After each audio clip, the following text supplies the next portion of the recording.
kakabit na natin guys. Salpak na natin yung assembly. So ayan. Ayan na guys, kakabit natin guys ang ating engine. Oh yeah.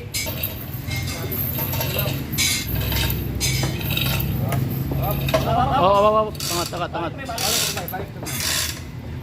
Balik pa. Ating bilador. Ay, one up. Cars clean. One up para check.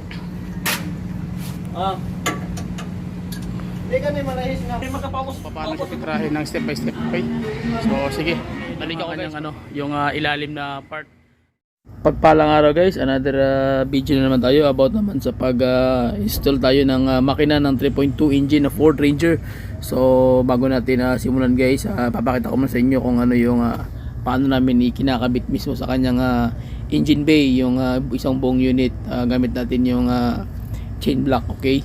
So samahan nyo ako guys sa simpleng basic pointers tutorials kung paano may kakabit ito at kung ano yung mga dapat nating isalang-alang, okay? Kung ano yung paano pag-shoot doon mismo sa engine bay at yung dapat mong ingatan at yung mga parts na dapat natin malaman sa 3.2, yung kanyang mga accessories na outer parts, okay? So start tayo guys, let's do it, pasok. First move natin gagawin is i-akit natin ito mismo guys, talagang mataas ng kaunti sa kanyang engine bay para masalpak natin itong unit, okay? So ito naman yung kanyang engine bracket na kailangan nakasalpak na din para pag hinilagay natin doon wala tayong intindihin. So kabilaan po yan, so dapat nakalagay na yan para shoot na diretso, okay? So sige, ipasok natin ito guys and then diretso na. So ayan na guys, nahang natin, kakabit na natin yung nandito na yung ano niya, yung daw yan. Ito na yung kanyang oil cooler assembly, yung starter, yung kanyang AGR, ayan, set up na guys, ayan. So nakakonect sa likod, yun ang mahirap dito pag nasa likod. Ito yung sa kanyang booster ng kanyang alternator. So nilagyan ko ng plastic para hindi malagyan dumi. So ayan, assembly na siya. Okay, so ito yung kanyang assembly ng water pump assembly, yung engine bracket na ginawa natin ng paraan, ayan o. Set up na natin ng bushing na para matibay talaga. Okay, so ayan, okay na yung kanyang tensioner, okay, alternator, kanyang water pump, okay. So sige, salpak na natin yan guys sa turbo niyan mechanism. Okay, so ayan ang unit, salpak na natin doon. So ikakabit na natin guys, salpak na natin yung assembly. So ayan, binitay natin para sureball. Ayan, salpak na yan dyan.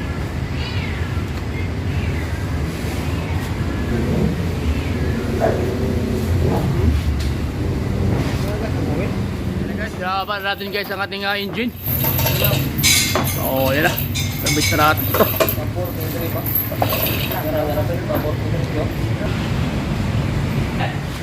Ayan na guys, kabit na natin.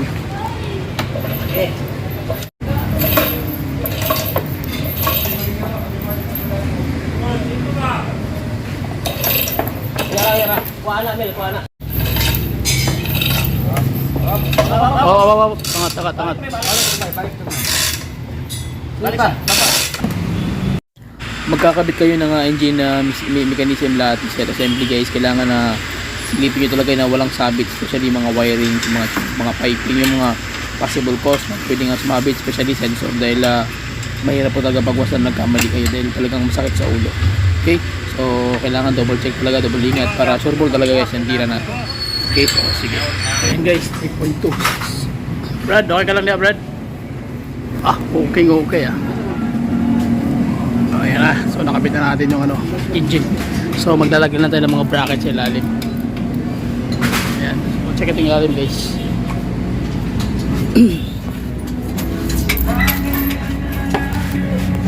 Okay, so ayan na guys. Yung bracket, okay na yung bracket. Gamit pa rin yung ratchet Nagawa ng paraan na. diba? Wala. Yung ko? Kung saan number? Shoutout. Pabilo. Ratchet lang? Okay.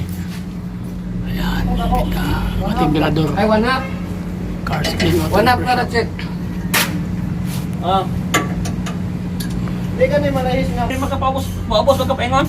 Okay, so malapit na matapos guys. Ayan na siya. nakabit na natin yung takip. Ayan dito na nasa yung common rail na part. Tapos yung kanyang ito. May gagawa ko tayo ng vlog para dito kung paano siya mag-bleeding. Okay, paano ikabit yung common rail. Tsaka ito kung ano yung basic pointers kung paano nyo i-bleeding yan. So abangan nyo guys kung paano ko titirahin to. Okay. So itong ano natin, step by step tutorial to.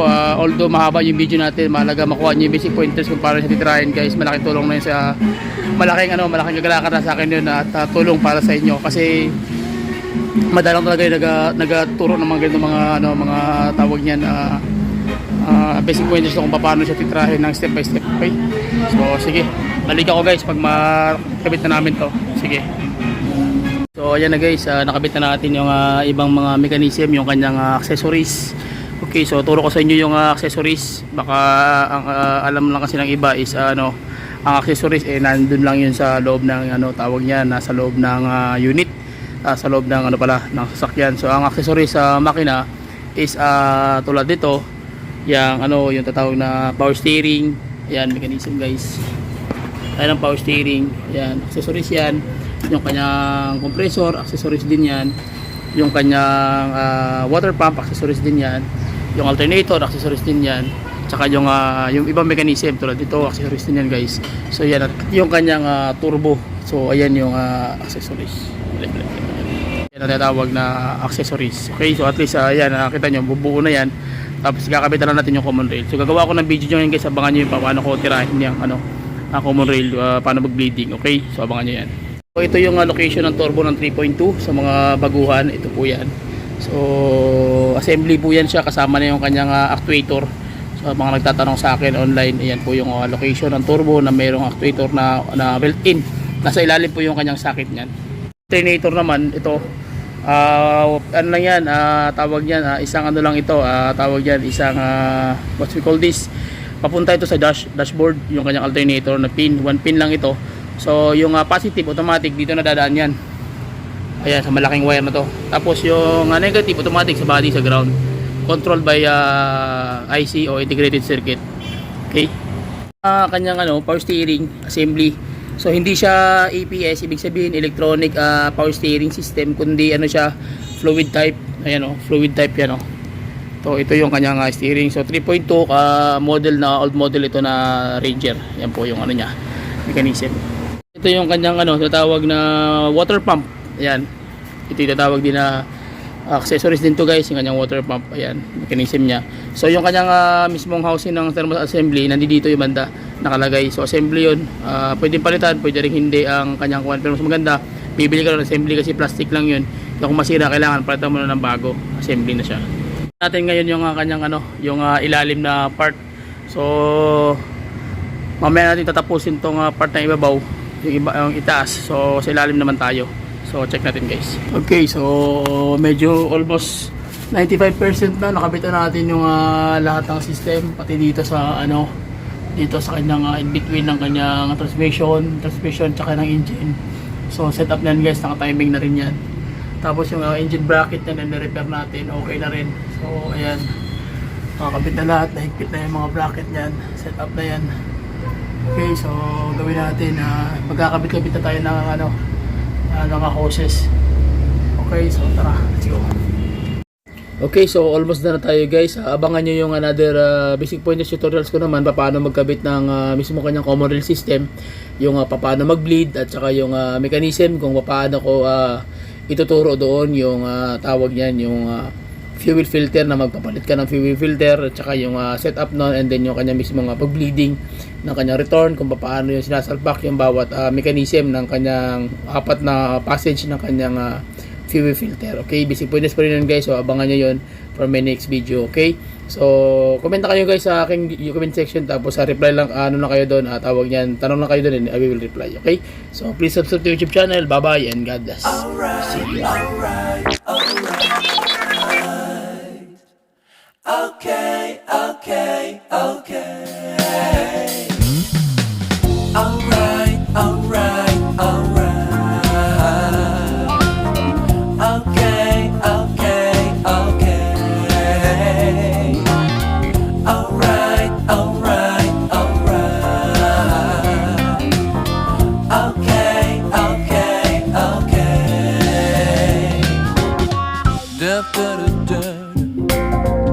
Da-da-da-da-da.